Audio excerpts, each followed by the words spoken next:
Tuhan firman-Mu ajaib, kekal meski gunung menghilang. Tiada huruf yang gagal, tak terpatahkan siasat. Hidup seperti-Mu ya Allah, lebih dari emas. Aku bersaksi kitab-Mu, kitab yang suci. Mendengarkan firman-Mu, hibur hati yang luka. Terangilah langkahku kemanapun ku pergi. Biarkanlah firman-Mu berkuasa atasku. Ubahkanku, bebaskanku, ku mau menyenangkan-Mu.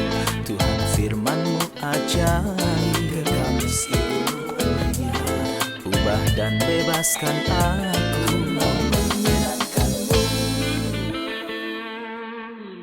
Salam jumpa para pemirsa terkasih, saya menyambut Anda sekalian dimanapun Anda berada dalam episode terbaru program studi harian kita Semua Kitab Suci, di mana kami menyajikan sebuah studi lengkap dari semua kitab dalam Alkitab, dari kitab Kejadian hingga kitab Wahyu, setiap hari dari hari Senin hingga hari Jumat. Dalam studi kita telah sampai di pasal 7 dalam Injil Markus. Silakan ambil Alkitab Anda dan ikutilah studi ini hingga berakhir.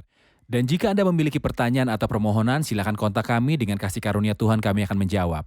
Pertama-tama, izinkanlah saya untuk menyambut tamu kehormatan di studio, hamba Tuhan Yosef Riyad. Selamat datang Saudara Yosef. Terima kasih Saudara. Sebuah kehormatan. Tuhan berkatimu. Juga para hadirin di studio, selamat datang.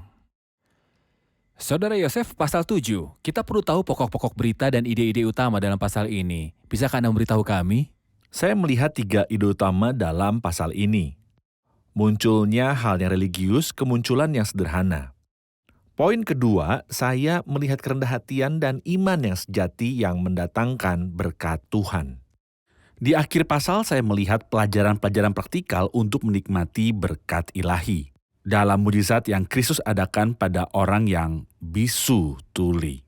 Ketika Anda berbicara tentang kemunculan kesalehan, memedulikan tentang apa yang nyata, Ya. perihal tentang apa yang tampak dan apa yang di hati, penampilan lahiriah dan batinnya dalam perkara kesalehan.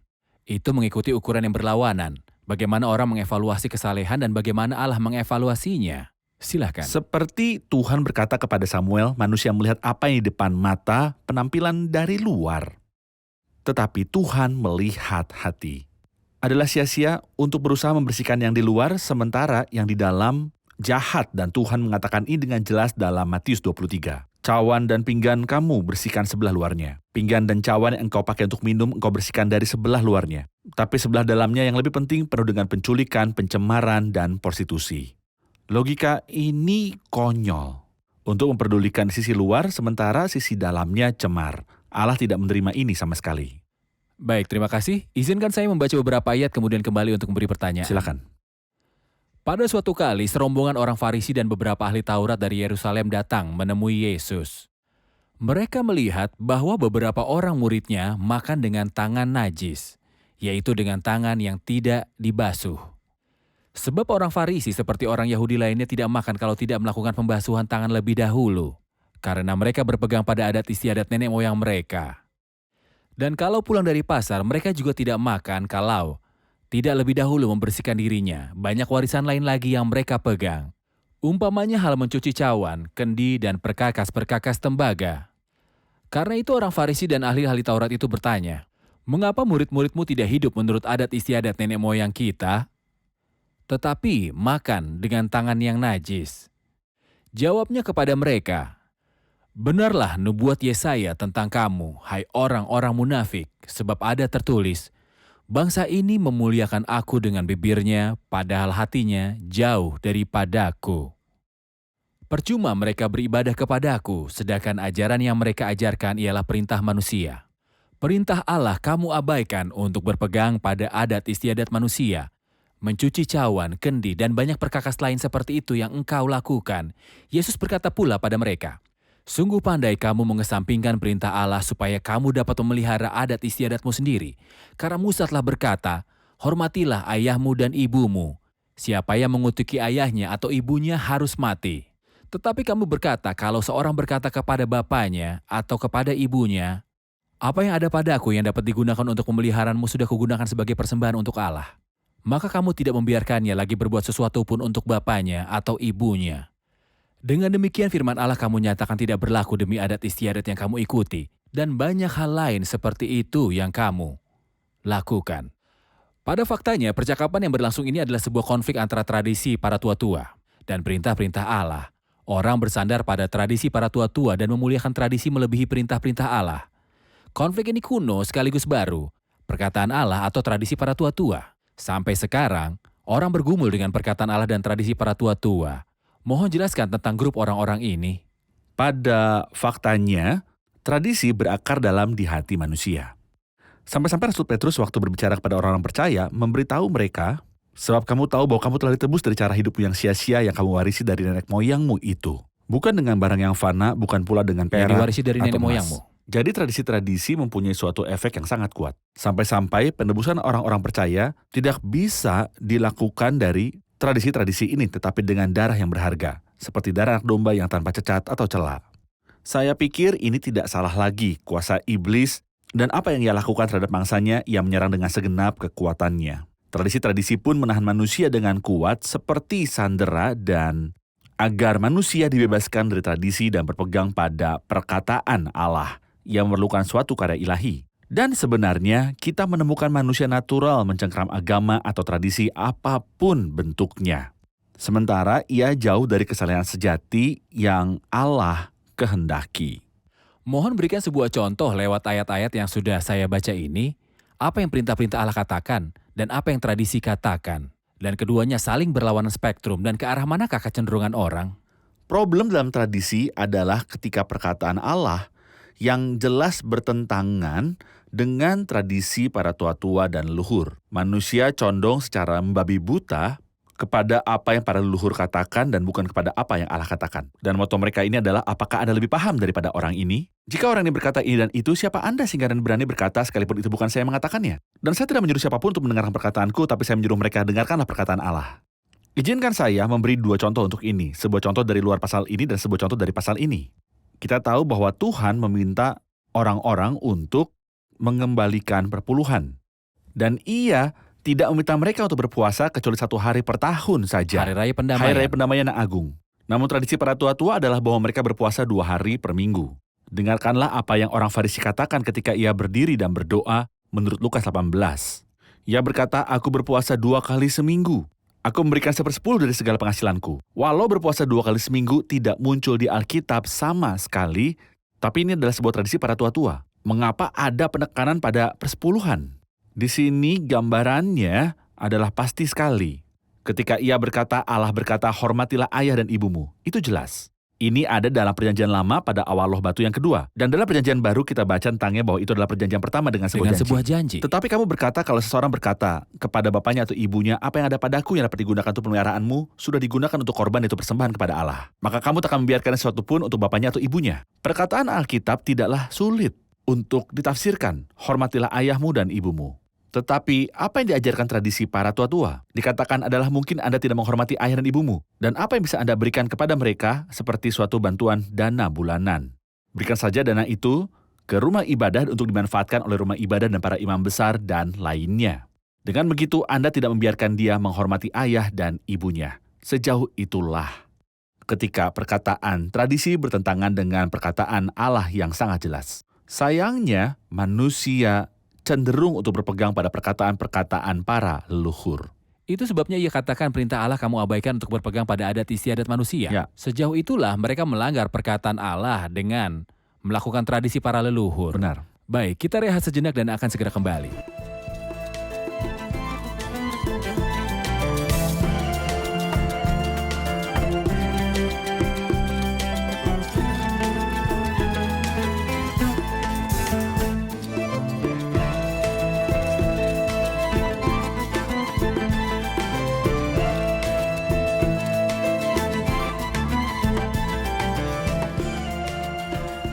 Dalam ayat 15, apapun dari luar yang masuk ke dalam seseorang tidak dapat menajiskannya. Tetapi apa yang keluar dari seseorang, itulah yang menajiskannya. Jika hal-hal yang dari luar masuk ke dalam seseorang dan tidak mencemari dirinya, mengapa kita menemukan dalam Imamat 11 tentang sebuah daftar panjang tentang makanan yang bersih dan tidak? Silakan Saudara Yosef. Kitab Imamat mengajarkan bahwa kita dikelilingi oleh berbagai ketidakkudusan. Dan ketika kita dilahirkan, kita juga dilahirkan dalam ketidakkudusan. Dan ini yang kita temukan dalam Imamat 12. Ia sedang mengajarkan kita, dan ia ingin beritahu kita bahwa semua yang mengelilingi kita di dunia, bahwa kita secara sifat dasar kita, yaitu sebagaimana kita dilahirkan dari ayah dan ibu kita. Kita dilahirkan dalam ketidakkudusan. Inilah ritual ketidakkudusan. Namun dalam terang perjanjian baru, Kristus meninggikan kita ke suatu tingkat yang lebih tinggi. Dan ia memberitahu kita bahwa bukan yang masuk ke dalam manusia yang mencemarinya. Semua ini tentunya mengandung pelajaran-pelajaran dan berbagai faedah simbolis moral.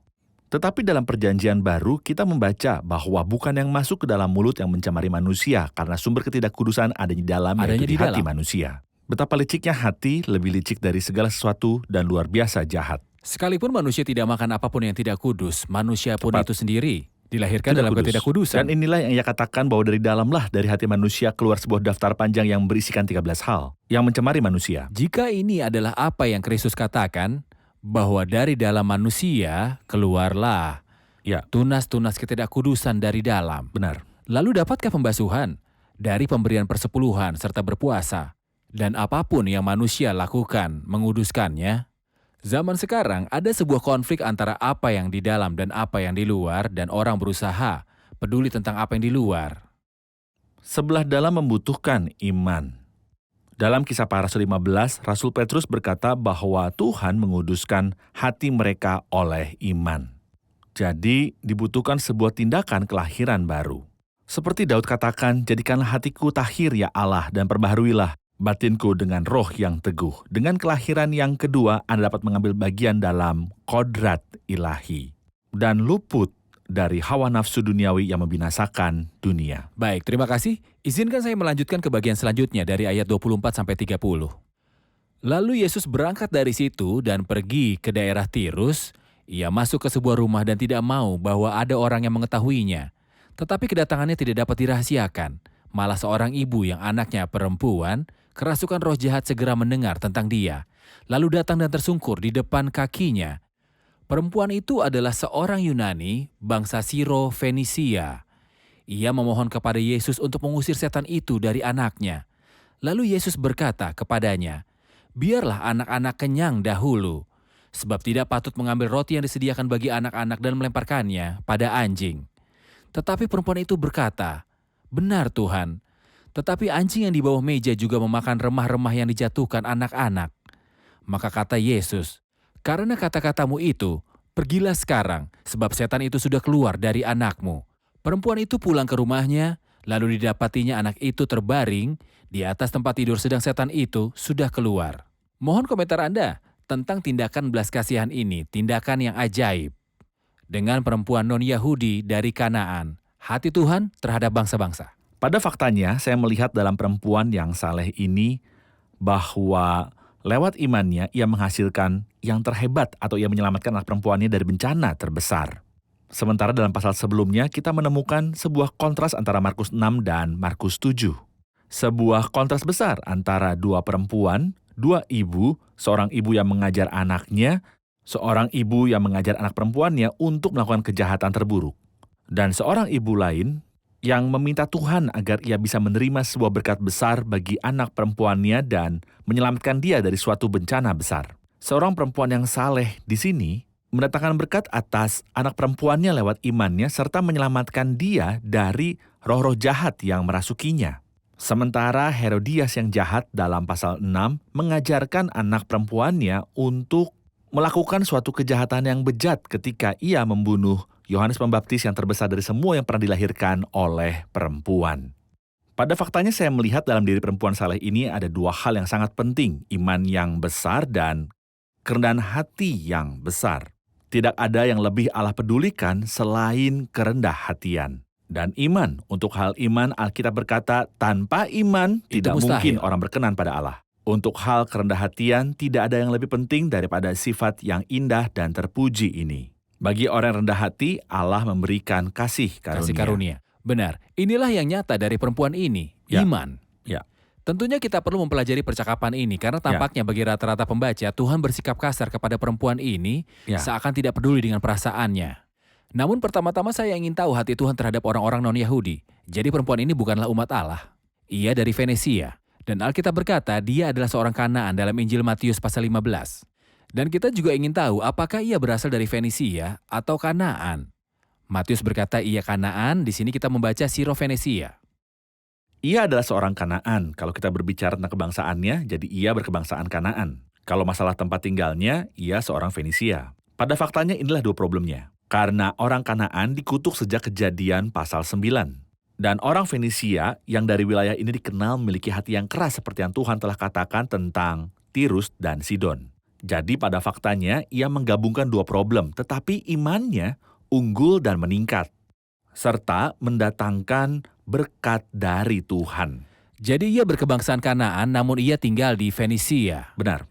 Ketika ia datang pada Kristus dan Kristus berurusan dengan dia seakan-akan dengan kekasaran yang nyata-nyata, saya ingin tahu jawaban Tuhan saat ia berkata, biarlah anak-anak kenyang dahulu. Dalam Matius kita baca tidak patut mengambil roti yang disediakan bagi anak-anak dan melemparkannya kepada anjing. Jawaban ini seakan-akan Tuhan telah melukai hati perempuan ini. Apa yang dimaksud olehnya? Apa intinya? Mungkin jika kita membuka kitab Matius 15, kita melihat insiden ini dengan lebih jelas. Jadi perempuan itu berseru, kasihanilah aku ya Tuhan anak Daud karena anakku perempuan kerasukan setan dan sangat menderita. Pada faktanya, Kristus sebagai anak Daud tidak pernah bisa memberkati orang-orang non-Yahudi. Sebagai anak Abraham, ia akan memberkati orang-orang non-Yahudi. Mungkin ia ingin kelihatan seolah-olah ia seorang Yahudi. Dan Tuhan ingin menunjukkan bahwa ia mengenal perempuan ini dengan baik. Jadi ia berkata, bahwa tidak patut mengambil roti yang disediakan bagi anak-anak dan melemparkannya kepada anjing. Orang-orang non-Yahudi di mata umat Allah adalah orang-orang yang tidak bersunat dan tidak memiliki relasi dengan Allah. Sehingga di mata bangsa ini mereka adalah anjing. Inilah status sejati mereka menurut hukum. Dan perempuan ini datang lewat gerbang hukum atau gerbang anak Daud. Sehingga ia tidak dapat menerima berkat sama sekali. Karena ada tertulis bahwa kasih karunia dan kebenaran datang melalui Yesus Kristus. Jadi Kristus memiliki kasih karunia? Ya. Dan memiliki kebenaran? Jawabannya adalah ya. Anda dan saya diselamatkan oleh kasih karunia atau oleh kebenaran? Keduanya sekaligus. Kasih karunia dan kebenaran datang melalui Yesus Kristus. Artinya ketika saya mengambil posisi sejati saya di hadapan Allah dalam kebenaran, maka Allah memberi saya apa yang tidak layak bagi saya dengan kasih karunia. Baik, kita melihat dalam perjumpaan ini bahwa orang-orang non-Yahudi tidak peduli posisi mereka memiliki kesempatan dalam Kristus. Ya. Dan hati Tuhan terhadap mereka terbuka. Bagaimana pembagian bangsa-bangsa non-Yahudi dalam Kristus, baik di zaman kasih karunia ini ataupun masa mendatang? Pada faktanya ketika Kristus ada di atas bumi sebagai manusia, ia susah hati. Ia berkata, aku harus menerima baptisan dan betapakah susahnya hatiku sebelum hal itu berlangsung. Susah hati artinya bahwa saya ingin menjangkau jiwa-jiwa dan memberkati semua, namun sebelum kayu salib, sebelum ia membuktikan kegagalan dari bangsa Israel, aku susah hati. Setelah kematian dan kebangkitan, ia berkata kepada murid-muridnya, pergilah ke seluruh dunia. Beritakanlah Injil kepada segala makhluk. Tentu saja ada para pendahulu. Berkat-berkat bagi bangsa-bangsa non-Yahudi ketika Kristus ada di atas bumi. Seperti yang kita lihat dalam diri perwira dalam Matius 8. Perempuan Kanaan ini, perempuan Samaria dalam Yohanes pasal 4. Namun mereka semua kasus-kasus individu. Tetapi setelah kayu salib, Tuhan menjangkau dengan Injilnya semua bangsa di bumi. Dan memang dari setiap suku dan bahasa serta suku dan bangsa sekarang, orang percaya pada Kristus dan mereka datang dan beristirahat di bawah naungannya serta menikmati karunia-karunia-Nya. Baik, mari kita rehat sejenak dan kembali untuk menjawab pertanyaan hadirin.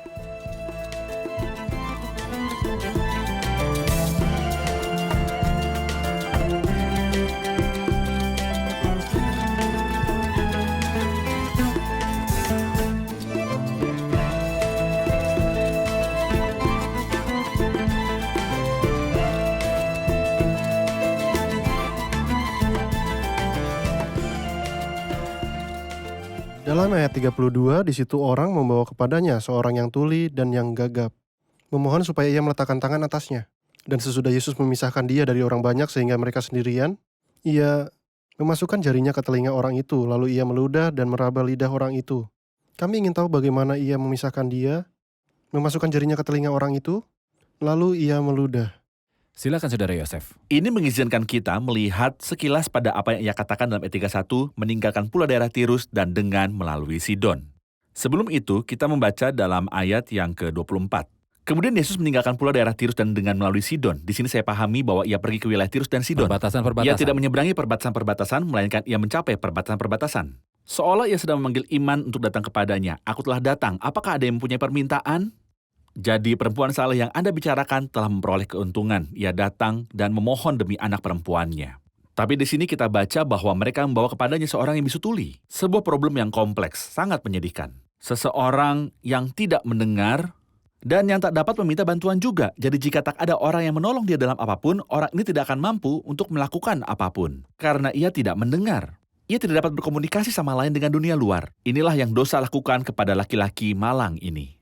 Dan saya melihat bahwa ada dua mujizat yang hanya disebut dalam Injil Markus. Mujizat ini dan mujizat di pasal 8 mengenai orang buta di Betsaida. Dan ada 3 kemiripan di antara kedua mujizat tersebut. Dalam mujizat yang pertama dan mujizat kedua dalam pasal 7 dan pasal 8, mereka membawa orang itu pada Kristus. Itu adalah hal pertama.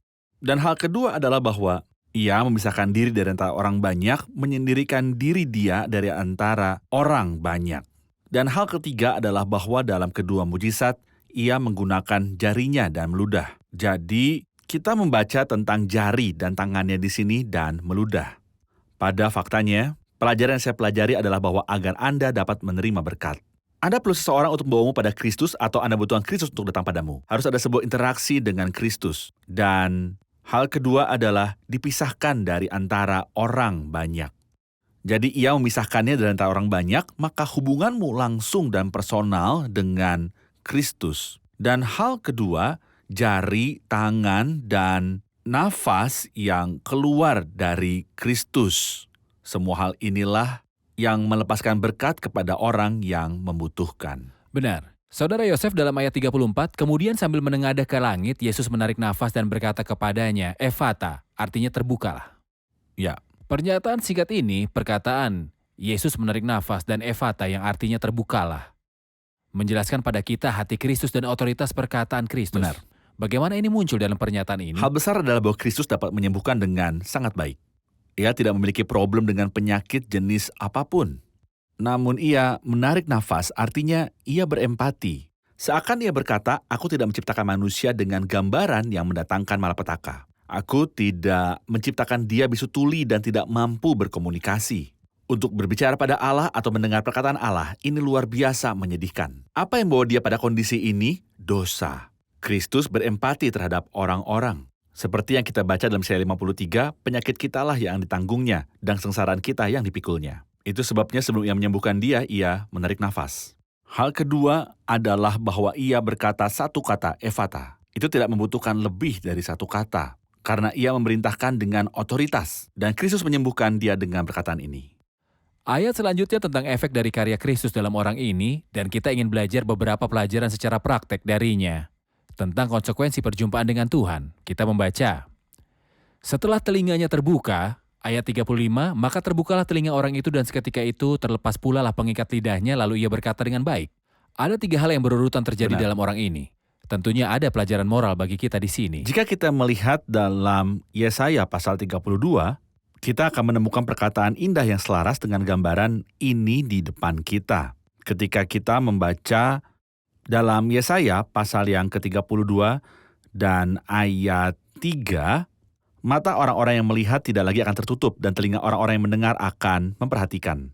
Lalu kita membaca lidah orang-orang yang gagap akan dapat berbicara dengan jelas. Artinya bahwa ia yang gagap akan berbicara seperti orator yang terbaik. Apa yang telah terjadi? Inilah kesembuhan dari Tuhan. Yang dinubuatkan dalam pasal 32 juga pasal 35 tentang nubuat Yesaya. Di mana kita melihat sebuah gambaran kecil di sini. Namun ada banyak orang yang buta tuli yang tidak dapat berbicara ataupun mendengar. Dan Tuhan berurusan dengan mereka serta mengubah kondisi mereka sepenuhnya. Inilah mujizat kelahiran baru dan keselamatan yang Kristus lakukan dalam jiwa-jiwa. Terima kasih Saudara Yosef, kita sudah ada di akhir episode. Mari rangkum bersama para hadirin. Apa yang telah Anda pelajari? Dalam pasal 7, seorang perempuan yang memohon agar Tuhan membebaskan anak perempuannya dari cengkraman iblis. Namun di pasal sebelumnya, kita melihat seorang perempuan yang menempatkan anak perempuannya dalam cengkraman iblis saat ia meminta kepada Yohanes Pembaptis. Kita selalu mengandalkan sikap pura-pura saleh yang terlihat dari luar, dan kita lupa bahwa hati adalah dasar dari mana semua kejahatan berasal. Kita harus kembali dan memohon kepada Tuhan, jadikanlah hatiku tahir ya Allah. Tidak ada suara dari hal lain yang harusnya lebih kencang daripada suara Alkitab. Terima Alkitab kasih, saja. Tuhan memberkati. Terima kasih Saudara Yosef, Tuhan memberkati. Pemirsa terkasih, orang yang bisu dan tuli ini adalah gambaran dari saya dan Anda, serta semua manusia. Iblis telah memukul manusia secara umum dengan penyakit-penyakit spiritual ini. Orang tuli yang tidak dapat mendengar panggilan Allah, dan orang bisu yang tidak dapat berbicara kepada Allah. Namun apakah penyembuh dari orang bisu dan tuli? Penyembuhnya ada dalam pribadi Kristus. Penyembuhnya ada dalam jamahan Kristus. Penyembuhnya ada dalam pribadi Kristus dan hatinya. Penyembuhnya ada dalam pribadi Kristus dan perkataannya. Jadi Kristus datang dan menjamah laki-laki ini. Dan Kristus datang dengan hatinya dan menarik napas bersama laki-laki ini. Dan Kristus datang dengan otoritas perkataannya dan mengatakan perkataan ini, terbukalah. Dan ketika Kristus berbicara, situasinya berubah sepenuhnya. Mungkin laki-laki ini telah berjumpa dengan banyak orang, dan mereka memberitahu dia perkataan ini, terbukalah. Tetapi ketika datang dari seseorang yang memiliki otoritas, itu efektif. Pemirsa terkasih, Anda tidak akan menemukan suatu solusi dengan manusia. Tidak ada solusi bagi problemmu dengan manusia. Tidak ada berkat bagi hidupmu dengan manusia. Bahkan jika Anda datang kepada orang terhebat dan mereka memberitahu bahwa Anda bebas dari dosamu, tidak ada seorang pun yang dapat melepaskanmu dari dosa kecuali Kristus. Tidak ada seorang pun yang akan menarik napas bersamamu selain Kristus.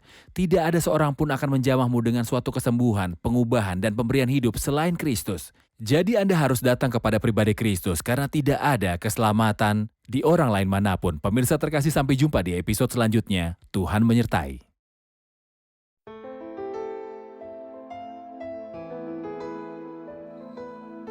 Tuhan firman-Mu ajaib, kekal meski gunung menghilang. Tiada huruf yang gagal, tak terpatahkan sia-sia. Hidup seperti-Mu ya Allah, lebih dari emas. Aku bersaksi kitab-Mu, kitab yang suci. Mendengarkan firman-Mu, hibur hati yang luka. Terangilah langkahku kemanapun ku pergi. Biarkanlah firman-Mu berkuasa atasku. Ubahkanku, bebaskanku, ku mau menyenangkan-Mu. Tuhan firman-Mu ajaib, kekal meski gunung. Ubah dan bebaskan aku.